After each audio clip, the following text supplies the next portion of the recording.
Dear students, today we are discuss about Unit First Nervous System and Lecture 4 Receptor, Synapse and Neurotransmitter of B.Pharm second semester. इससे पहले आपने lecture first, second and third की study कर लिया है। Lecture third में electrophysiology, action potential, nerve impulse आपने अच्छे से देख लिया है।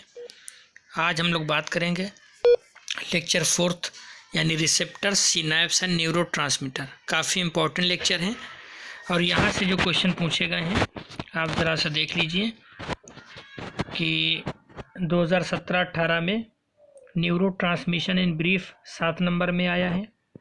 2018-19 में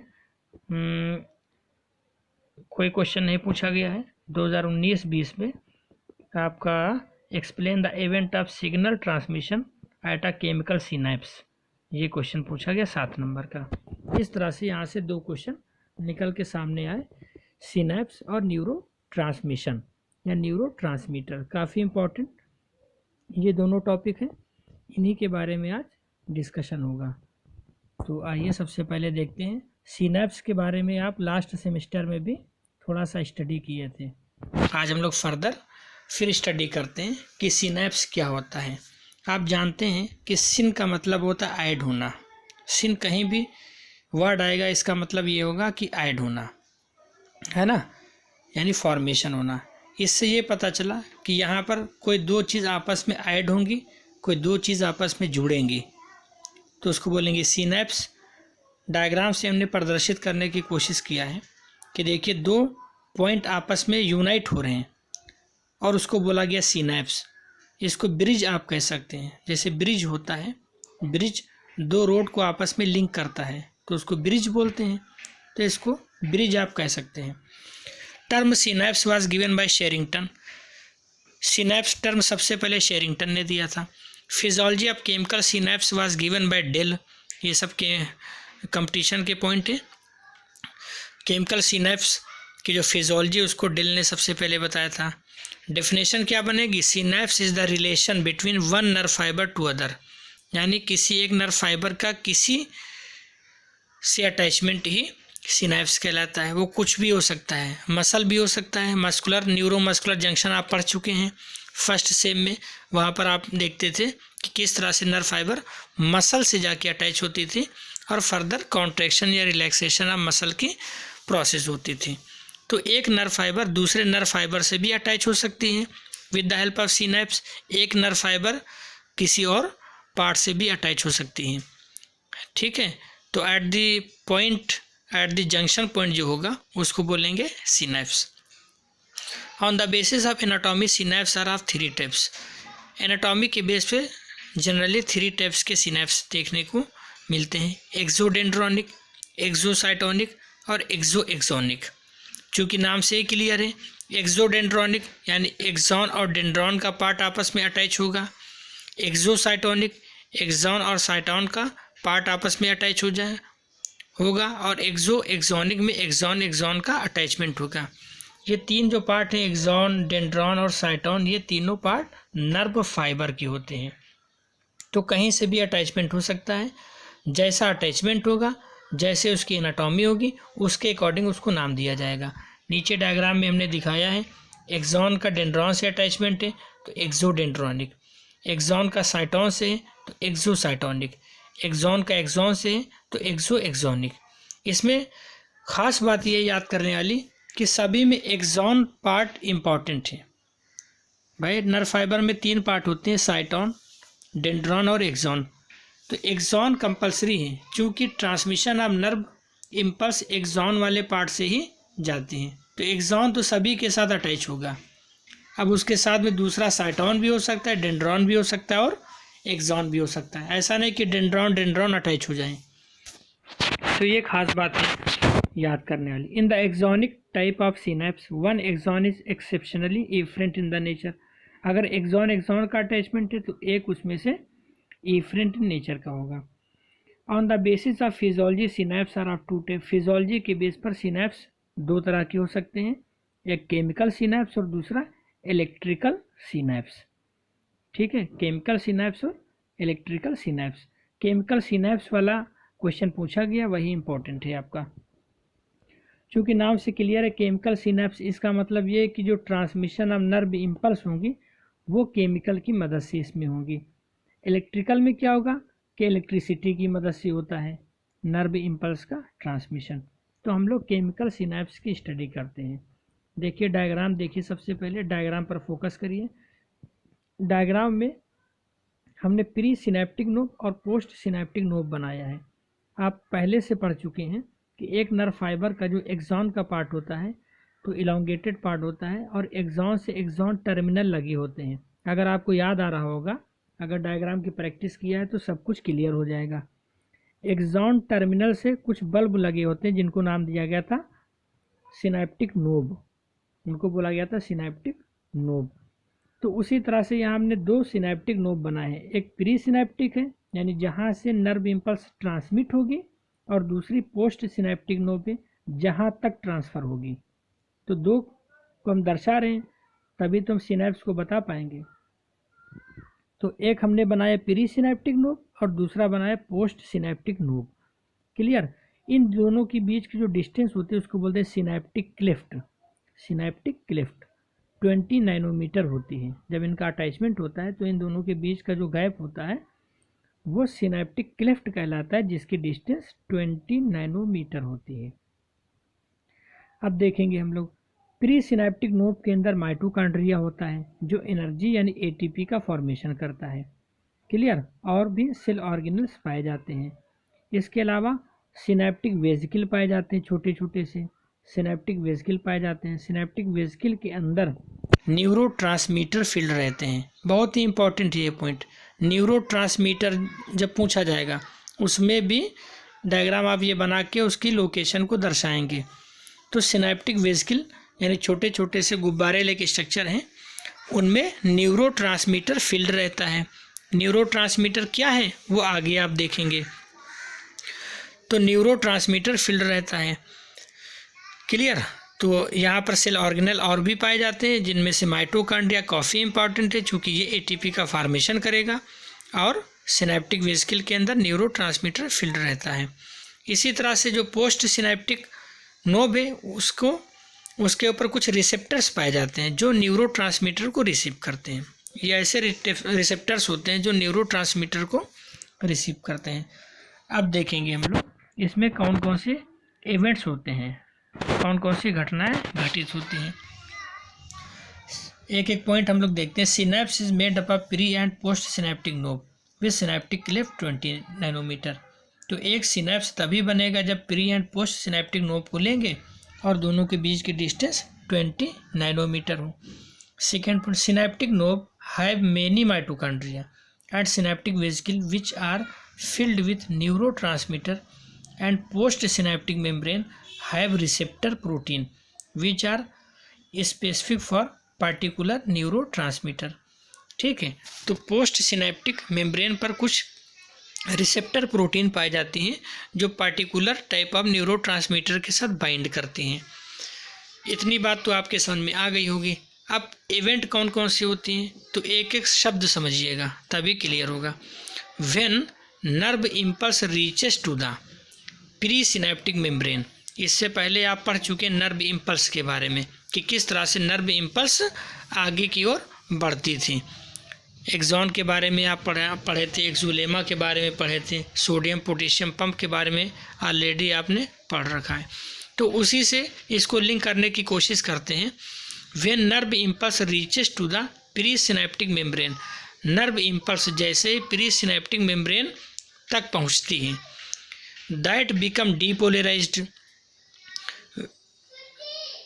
तो जो प्री सिनैप्टिक मेम्ब्रेन है वो डीपोलराइज्ड हो जाती है, which increases permeability of the membrane for calcium ion, जिसके कारण कैल्शियम आयन के लिए परमेबल हो जाती है। वो हमने डायग्राम में दिखाने की कोशिश की है कि कैल्शियम आयन अंदर जा रहा है, Ca+2 आयन अंदर जा रहा है। तो pre synaptic membrane calcium ion के लिए परमेबल हो जाती है। फिर क्या होगा? Large number of calcium ion enter into the pre synaptic knob. बहुत ज़्यादा मात्रा में कैल्शियम आयन इंटर कर जाएंगे प्री सिनैप्टिक नोब के अंदर, from synaptic pillar via pre synaptic membrane. तो बहुत सारे कैल्शियम आयन इंटर कर जाते हैं प्री सिनेप्टिक नोब के अंदर। जैसे ही कैल्शियम आयन इंटर करते हैं क्या होगा, in response of this certain synaptic vesicle move forward. जैसे ही कैल्शियम आयन अंदर जाएगा उसके रिस्पॉन्स में, उसके वेलकम के लिए कुछ सिनेप्टिक वेसिकल आगे की ओर बढ़ेंगे और बढ़ के प्री सिनेप्टिक मेम्ब्रेन से जाके फ्यूज़ हो जाएंगी, प्री सिनेप्टिक मेम्ब्रेन से जाके फ्यूज़ हो जाएंगी। फिर क्या करेंगे, it releases it's neurotransmitter into the synaptic cleft. और वैसे जैसे फ्यूज़ होंगे अपने न्यूरोट्रांसमीटर को रिलीज़ कर देंगे सिनेप्टिक क्लेफ्ट के अंदर। क्लियर, इतनी बात समझ में आ गई होगी। Which bind with receptor of post synaptic membrane, और वो न्यूरोट्रांसमीटर पोस्ट सिनेप्टिक मेम्ब्रेन पर जो पहले से रिसेप्टर पाए जाते हैं उनके साथ जाके बाइंड कर जाता है। क्लियर, यानी एक रास्ता बना रहा है कि नर्व इम्पल्स आसानी से पास हो। Those neurotransmitter decide whether impulse conduction occurs और नॉट। ये जो न्यूरोट्रांसमीटर होता है यही डिसाइड करता है कि इम्पल्स का कंडक्शन होना है या नहीं होना है। भाई डिपेंड करता है कि न्यूरोट्रांसमीटर किस टाइप का है, अच्छा है या बुरा है, according to condition. Nerve impulse pass होनी चाहिए कि नहीं होनी चाहिए, यह डिसाइड करता है न्यूरोट्रांसमीटर। ठीक है, which depends on it's nature, वो इसके नेचर के ऊपर डिपेंड करता है। जैसा न्यूरोट्रांसमीटर सिक्रीट होगा, रिलीज होगा, उसके अकॉर्डिंग डिसीजन लिया जाएगा कि नर्व इम्पल्स ट्रांसमिट होगी, कंडक्ट होगी या नहीं होगी। न्यूरोट्रांसमीटर में हमने लिखा एड्रेनालिन एंड एसिटिलकोलिन, काफ़ी इंपॉर्टेंट है एड्रेनालिन एंड एसिटिलकोलिन। कंपटीशन में पूछे जाते हैं कि ये क्या है, एड्रेनालिन एंड एसिटिलकोलिन, तो आप बोलेंगे न्यूरोट्रांसमीटर हैं। क्लियर, तो यहीं पर न्यूरोट्रांसमीटर के बारे में हम लोग पढ़ लेते हैं। न्यूरोट्रांसमीटर पर 7 नंबर का एक क्वेश्चन अलग से आया है, तो न्यूरोट्रांसमीटर के बारे में यहीं पर हम लोग जान लेते हैं कि न्यूरोट्रांसमीटर क्या होते हैं। It is a chemical substance, it is a chemical molecule, ये केमिकल मॉलिक्यूल होते हैं। Clear, which decide the nerve impulse conduct और नॉट, और यही डिसाइड करते हैं कि नर्व इम्पल्स कंडक्ट होगी या नहीं होगी। तो इनका नेचर 2 तरह का हो सकता है, तो इनके 2 पार्ट हो सकते हैं, एक्साइटेटरी हो सकता है और दूसरा इनहिबिटेटरी हो सकता है। एक्साइटेटरी चूँकि नाम से क्लियर है कि अगर एक्साइटमेंट है यानी नर्व इम्पल्स कंडक्ट कराने की क्षमता है तो एक्साइटेटरी, और अगर ये रोक देते हैं तो इनहिबिटेटरी। इनहिबिट का मतलब भी होता है रोक देना। चलिए पढ़ते हैं एक एक पॉइंट इसका। Excitatory neurotransmitter increases permeability of post synaptic membrane for sodium ion. Clear, sodium ion के लिए काफ़ी ज़्यादा परमेबिलिटी को ये बढ़ा देते हैं। Therefore post synaptic become depolarised, जिससे कि पोस्ट सिनेप्टिक मेम्ब्रेन डीपोलराइज्ड हो जाती है। And action potential is achieve, और एक्शन पोटेंशियल हो जाते हैं यानी नर्व इम्पल्स पास हो जाती है। फॉर एग्जाम्पल ग्लूटामिक एसिड और नाइट्रस ऑक्साइड, ये 2 एक्साइटेटरी के एग्जाम्पल हैं। सेकेंड हम लोग पढ़ते हैं इनहिबिटेटरी neurotransmitter.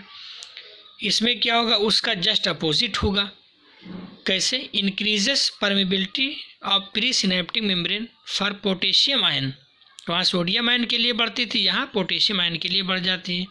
Large number of potassium ion goes outside which can not be compensated by sodium ion potassium ion ATPase pump, बहुत ज़्यादा मात्रा में पोटेशियम आयन बाहर निकल जाते हैं।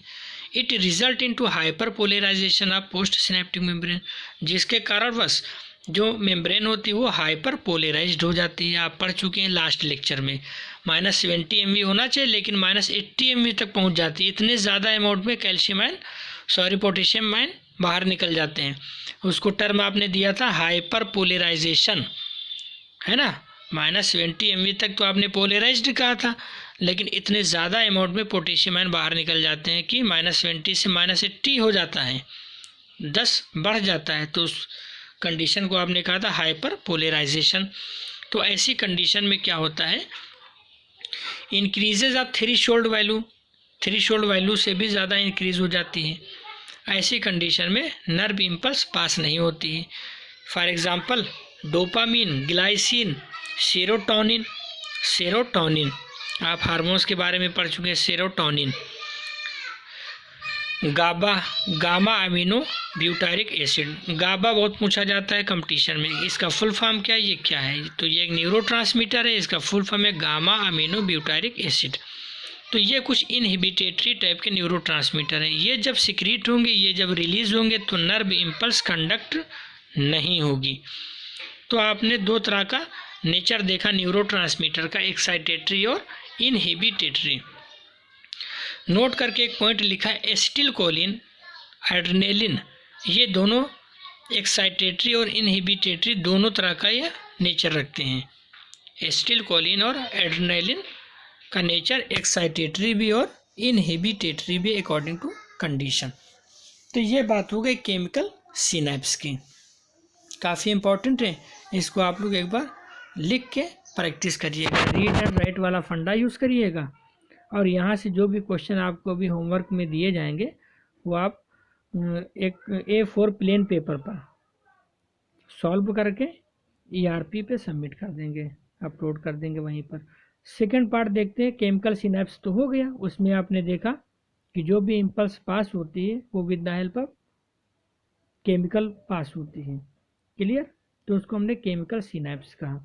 यहाँ बात की जाएगी इलेक्ट्रिकल सिनैप्स की, जो दूसरा टाइप है।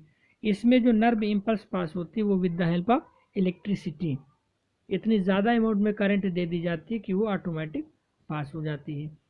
देखिए उसी तरह से दो नोब हमने बना के रखा है, प्री सिनैप्टिक नोब और दूसरा है पोस्ट सिनैप्टिक नोब। ये इतने ज़्यादा करीब होते हैं कि अटैच हो जाते हैं कनेक्सॉन के द्वारा। कनेक्सॉन एक अटैचमेंट पॉइंट है जो प्रोटीन और लिपिड से मिलकर बना होता है, क्लियर?